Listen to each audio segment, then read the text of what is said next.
মানে না যাওয়া, সেখান থেকে কি ঐক্যের কোনো বিরোধ বা ফাটলের শপথ মানে আপনি বলছেন মন্ত্রী পরিষদের শপথ মন্ত্রী হয়ে যায়নি? জি। না না, শঙ্কা কি হবে না হবে বড় কথা না। বড় কথা হচ্ছে যে আপনি যখন 2/3 মেজরিটি পেয়ে যায় কেউ, তখন যদি সে কিছু কেয়ার না করে, অবজ্ঞা করে, অবহেলা করে, কিছু করার নাই। বিষয়টা ওইখানে। কেননা কতগুলো বিষয় আছে, আপনি যদি বলেন যে আইনে নাই, তো আইনে তো সব থাকবে না। যেমন ভাই বোনের সম্পত্তি কি, ভাই পায় ডাবল, বোন পায় ভাইয়ের অর্ধেক, তাই না? এখন ভাই আর বোন মিলে যদি বলে যে না, আমরা দুজন সমান সমান নিব, তাতে তো ওই যে মুসলিম মতে তো তা নাই। মুসলিম মতে আছে ভাই ডাবল পাবে, বোন ভাইয়ের অর্ধেক পাবে। কিন্তু ভাই বোন মিলে যদি বলে দেন আমরা দুজন সমান ভাগ করে নিই, তাহলে আইনে কিছু আসে যায় না। তা আমরা এখন যেমন কথা তুলতেছি, আইনে নাই, কি নাই, আইনে গণভোট নাই, কিন্তু আমি তো গণভোট মেনে নিছি, গণভোট করব। গণভোট করার জন্য সরকার একটা অধ্যাদেশও জারি করছে। তার ভিতরে বলা আছে গণভোটটা ফাইনালি কার্যকর কিভাবে হবে। না হইলে সেটা ভিন্ন কথা।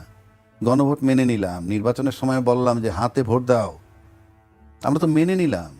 তো মেনে নেওয়ার পর যদি আমরা এখন দুইটা ওত নেওয়ার কথা, একটা নিলাম সংবিধান সংসদ সদস্য সংস্কার হিসেবে, আরেকটা হচ্ছে সংবিধান সংস্কার পরিষদের সদস্য হিসেবে, আপনি তখন নিচ্ছেন না। আপনি যদি না নেন, কি করার আছে? এখন আপনি নিচ্ছেন না বইলে আবার মন্ত্রী পরিষদে তো আমরা গেলাম না, মানে মানে যারা গেল না তাদেরই বা কী করার আছে? এখন এটা তো মনে করেন শঙ্কা বলতে কি, আপনি ফ্রম ডে ওয়ান তো একটা মতবিরোধ, একটা অনৈক্য যেটা চলমান ছিল 8 মাস, তারপরে গেলাম গণভোটে, আবার চলে আসলো, সেই শঙ্কার জায়গা তো রয়েই গেল।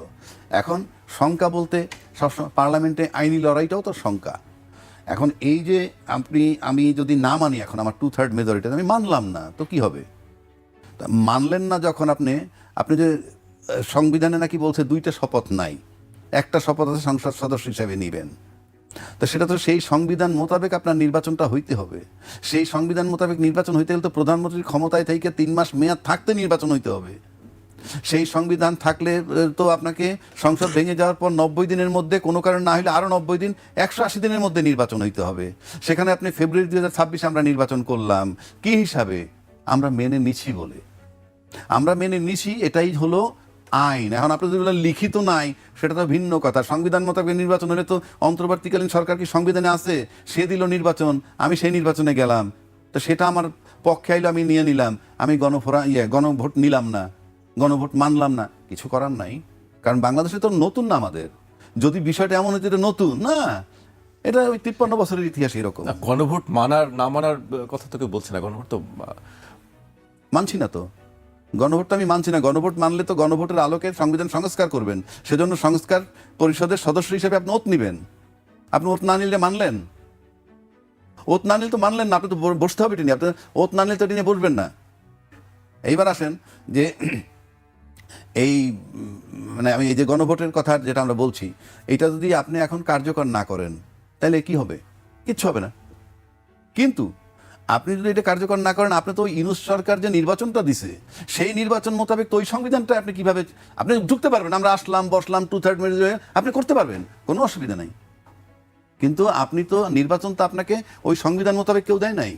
ওই সংবিধানের মেয়াদ থাকার 3 মাসের আগে দেয় নাই, কিংবা মেয়াদ শেষ হওয়ার পরবর্তী 90 দিন 180 দিনের মধ্যে হয় নাই ওই সংবিধান মোতাবেক। তাহলে এই নির্বাচনটা হলো কীভাবে? এখন আপনি এমন, আমার কাছে মনে হয় এটা সবাই জানে, বা আমি আইনজীবী হিসাবে বলতেছি, শরীফ ভাই তো বলবে যে উনি আইনে একটা বিধান আছে, যে বললাম আমি যদি মেনে নেই, তখন এখান থেকে আমি আর সরে যেতে পারবো না। এটা আইন।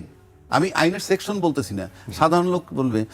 আবার যদি সেকশন বলি, তাহলে কিছু কিছু আইনজীবী বলবে, উনি এখানে আরেকজন আইনজীবী থাকলে আইনের বিধানটাই হলো, আপনি যদি একটা জিনিস মেনে নেন, যেমন 2 পক্ষে কোর্টে মামলা হচ্ছে, 2 পক্ষ একটা জমাজমি নিয়েই মামলা হচ্ছে। কোর্ট অনেক সময় বলে হ্যাঁ মামলা শেষ করেন। মুমূর্ষ সময় গিয়ে বললাম যে না, আমরা 2 পক্ষ আপোষ হয়ে গেছি। কোর্ট একটা সিঙ্গেল স্টেপ নিতে পারবে না। আমরা 2 পক্ষ যদি ইয়েস আমরা আপোষ হয়ে গেছি, কেমনে হয়েছি সেটা ভিন্ন কথা। তা আমরা আপোষ হয়েছি কিন্তু এই সমস্ত দিয়ে, গণভোট, নির্বাচন, এই সব বিষয় নিয়ে কিন্তু আমরা আপোষে আসছি। এখন আইসে যদি আপনি এখান থেকে সরে যান সেটা তো ভিন্ন কথা, আপনি সরতেই পারেন, সরতে পারলে তো আমরা নতুন কিছু পেলাম না। সেখানে কি আসলে আপোষের জায়গা কি দেখছেন না যে হতে পারে? আমরা তো এখনো হতাশ হচ্ছি না, শঙ্কার জায়গা বলছেন বলে বলছি, আমরা বলিনি এটা, ওই যে সুজন বলছে ফ্রম ডে ওয়ানই তো আমরা দেখা যাচ্ছে যে আমরা এত কিছুর পরেও একটা জায়গায় আসতে পারলাম না। দেখা যাক, আর যদি একান্তই আমরা আসতে না পারি, এড়ায় যাই, দিলাম না, 2/3 মেজরিটি আমরা বসে গেলাম, চললে এটার যদি কোনো কনসিকুয়েন্স হয়, কি কনসিকুয়েন্স হতে পারে সেটা ভবিষ্যতে আমরা দেখব। জি।